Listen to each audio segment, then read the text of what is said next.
Welcome to episode 3 of the Cash Flow Experience. Today, you guys, we are going to be diving into faith over force. Yes. And And we're, trusting divine timing with God in our business and our personal life. oh, girl, you already got me. So let's talk about it. So, trusting divine timing in business. Dust, what does this look like? Yeah. What does this mean? So, we're not always going to have all the answers. And this is actually important to fervently pray in order to know what your direction and your timing is going to look like. So, you're going to have doubts in business. You're going to have times where things are still or stagnant. Like it's the trials and tribulations of business. That's just the ebbs and flows and how it works. So when we're trusting the divine timing, it's just most importantly is making sure your focus goes into your faith instead of fearing what the next step is. So that means however it is, however you pray, you can pray to God, you can meditate, you can sit still in your quiet thoughts, or even if it comes to you in your dreams. But what you want to do is you want to ask specifically what it is you're seeking in your next step and your next journey. Mm, I love that so much. I think when I first started in business, I didn't really realize how much God needs to be Mm-hmm. in the center of everything. Yeah. I was really nervous when I first got into business because I came out of a corporate, steady, what I thought at the time was a steady type of a job. And, 7 years into the journey, now making multiple seven figures and working with tens of thousands of women online and helping them do, what we help them do. I've realized that God really has to be at the center at all times. All times. And that even means in the beginning. Like, Mm-hmm. we just actually entered into a new business venture together. Yes. What I'm so excited about. And we'll probably talk about that a little later in a future episode. But, I actually really did pray before I even said yes to that. I wanted to invite God into the conversation and say, hey, Lord, is this actually the direction that you think is best for me, my family, and my flock, the people that I'm in community with, right? Because I don't want to make any decision that God didn't give me the green light for. Mm-hmm. Yeah, because these are not our people. No. These are God's people that we're working with and that we're serving. And we want to be able to help them in the way that they also need to be helped and in alignment with how we operate and how we like to coach.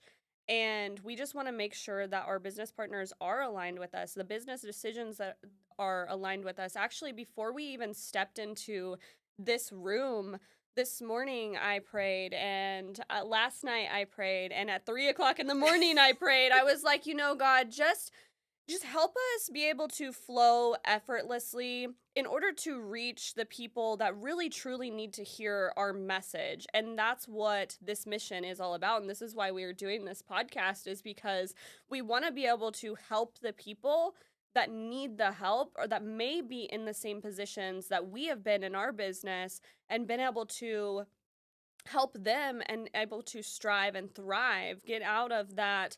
You've already built something. You've already built something. Yeah. Right? If you're here. Or even if you haven't and you're here and you found us and you're like, yes, this is me.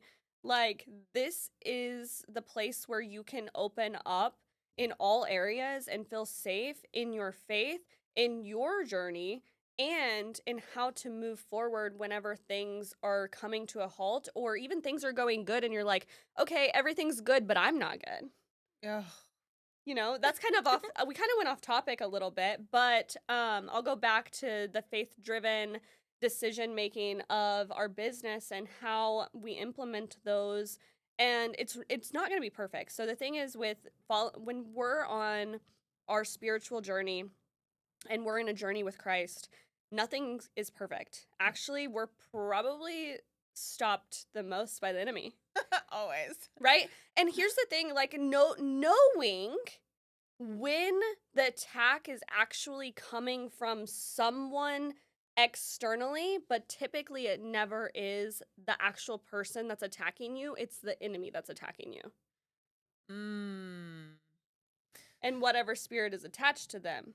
Yep. So it doesn't personally mean that there's attack between you and that person, but it's that their spirit is not comfortable with your spirit. Yeah. And we see this. We see this a lot with people that are either out of alignment with God or have allowed different spirits to attach themselves to them, or that they've come into contact with them and they never got rid of that. Mm-hmm. And then it carries it like it's attached to that person. Mm-hmm. Right. And we've talked about this in past episodes too, but it's like it's literally something that it's you can see it. Mm-hmm. You can see it in words, actions, behaviors. You start to see all these things. It's really interesting. I feel like we could literally have an entire We could have a whole episode podcast on this right like here. honestly, like I really do. I do. How have we I want to bring this closer because I want to talk about faith driven decision making.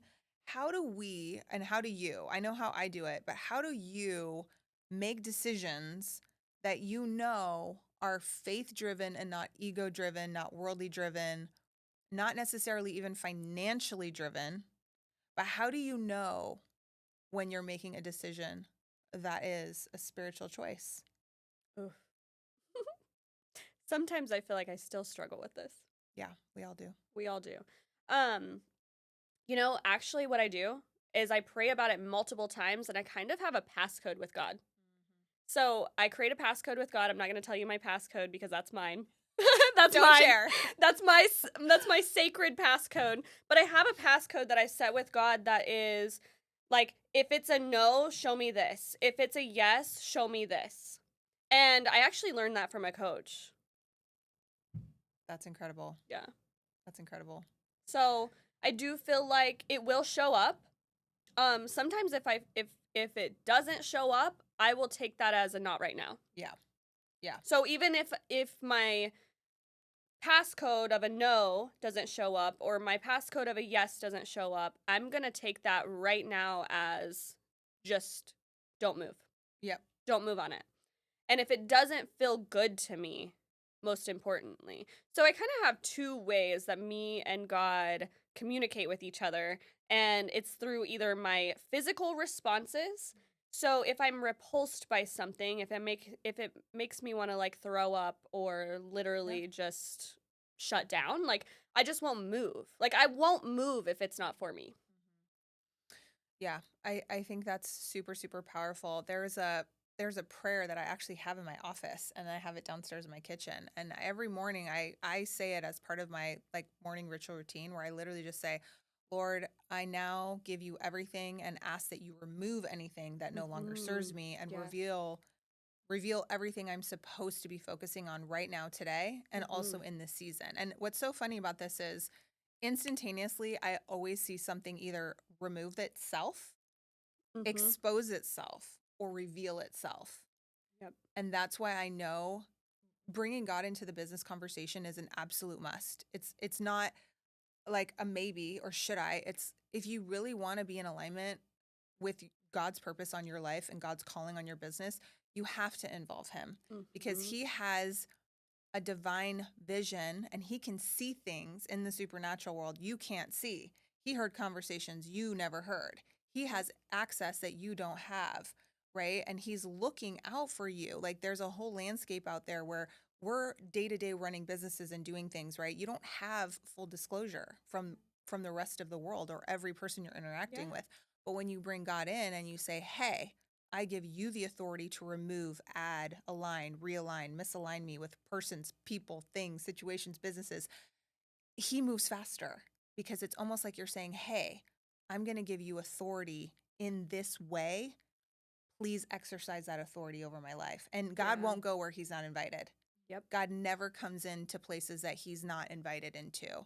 And I think one of the things as a spirit-led entrepreneur, just like, we always talk about is we have to allow space for God to work. If we don't create space for him to come in, he won't come because he wasn't invited. And I think it's so important to understand where your journey is at and how you need to receive. Because we are all on different walks of life. Like, no one is walking the same path. No one. Not me, not your mentor, not Jen, not the. I feel like I'm talking. Sorry. That's going to have to be Talk cut that out. talk, girl. Talk that talk. Um, Talk it. not any external person outside of you and the relationship of you and Christ. Nobody knows your path. You don't even know your path, right? Sometimes I think that also, like, the devil puts things in our path in order to stop us. So it's not always that it's a no from God. You also have to distinguish where you're being attacked. You can't. So this is a thing that I always get into something is I got to pray about it first after I just had a sales call with someone. Mm-hmm. Well, I have to pray about it first. Well, what exactly do you need to pray about? I'm all for that. I'm all for you praying about, but where is this coming from? Is it coming from fear, or do you really believe that this is a situation you need to pray about? Yep. Because a lot of the times in business, especially when we're making a new business decision, is our response is immediately to shut down because it's new. Yep. Too. So recognizing when it is an attack from the devil that is causing you those feelings, whether it realizing if it's a response from God or realizing it's just your ego. And that's what you asked me. Yep. It is hard to differentiate those things. Differentiate. Same thing. Yeah. Yeah. Yeah. Where is it coming from? Where is it coming from? Where's it coming from? Yeah. This or that. And this or that. I mean, you don't ever actually know, but it's understanding your relationship that you have and the way that you receive. Yeah. I totally agree with you. I totally agree with you. Because you have to ask and pray specifically about it. Yeah. You have to specifically ask what you are asking for. Nothing more, nothing less. That's good. If you don't, that's where you get confused. Your brain gets confused. Your gut gets confused. Your ego steps in. And then you're uncertain, so the enemy tries to attack. That's a whole other episode right there. That is a whole nother episode. We have some great topics. I love it. I love it. I love it. Let's close out with this, though, for today. How do we, as, multi-7-figure business owners, right, bringing God in, letting him lead, making spiritual decisions, how do we align execution with our spiritual obedience and discernment? What are some ways we do that? And if you want, I can start on this one if you want. Yeah, you go ahead. Okay. So that is one of the ways I've really tried to align myself is first we invite God in.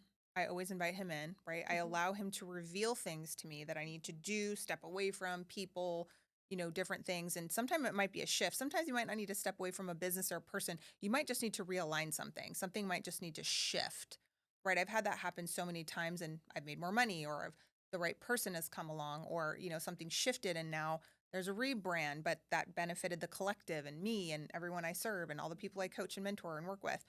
But the obedience always comes with a certain level of, I feel like, integrity that has to be placed on the thing you're doing. Mm-hmm. So for me, one of my highest values, and this is why I'm so glad that I partner with God in business, is that my obedience typically comes from a place of just always doing the right thing, even when it's hard.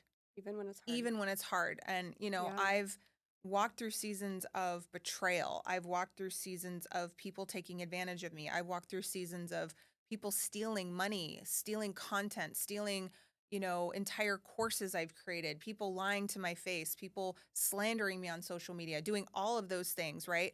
But in obedience, because I call God in first and I ask him, hey, how do I need to be in alignment and act in accordance with what you think is best for me, my life, and my business?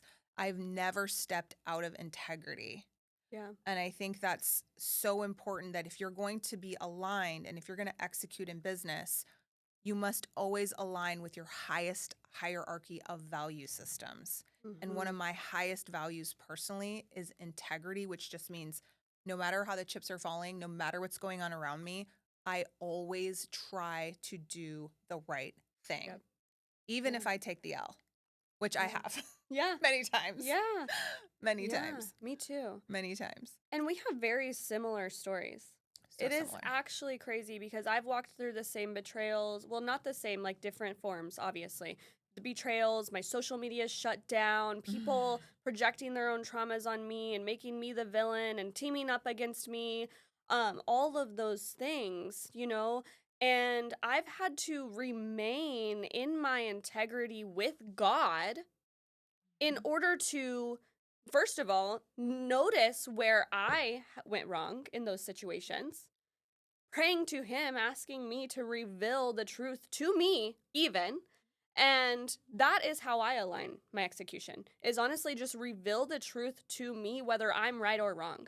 Yep. And just like you said, like, I always try to do the right thing. Like, my decision is based off of, you know, it's not benefiting me. I don't care if it benefits me. Yeah. I could care less. Couldn't care less. Same. Same thing. Same. You know, so the thing is this is a spiritual attack. Absolutely. So when we're aligning with our execution is fervently praying, and I cannot stress that enough. If you have not read Fervent by Priscilla Shire, I think that's how you pronounce her name, and if not, I'm so sorry. But this is my weapon. This is my daily weapon. I carry it everywhere with me. I'm pretty sure it has like sticky stuff all over it. I have it just like she said, like there are pages ripped out, there are highlighted notes in there. This is my plan. And it's recognizing where I need to pray in my life. And that is really how I align every decision that I make, is by, number one, making sure that I am operating in integrity. Going back to episode 1, I believe it was, is talking about how we set our boundaries, set our intentions, set our standards, and set our identity. Making sure you're always staying in alignment with that, but also staying in alignment where you're not hurting people and you're leaving people better than we found them. I love that. And that's the thing. I have never and you have said this to me too, and I have thought this multiple times, is we have never left people where we found them. Never. Ever. Ever. Ever. Everyone has been in a better situation and better place. That's a whole nother episode too. It is. Yes. So we'll leave you with that. All right. We will get into some wealth codes, and we're going to talk about some money coming up here in the next episode. We'll see you guys soon.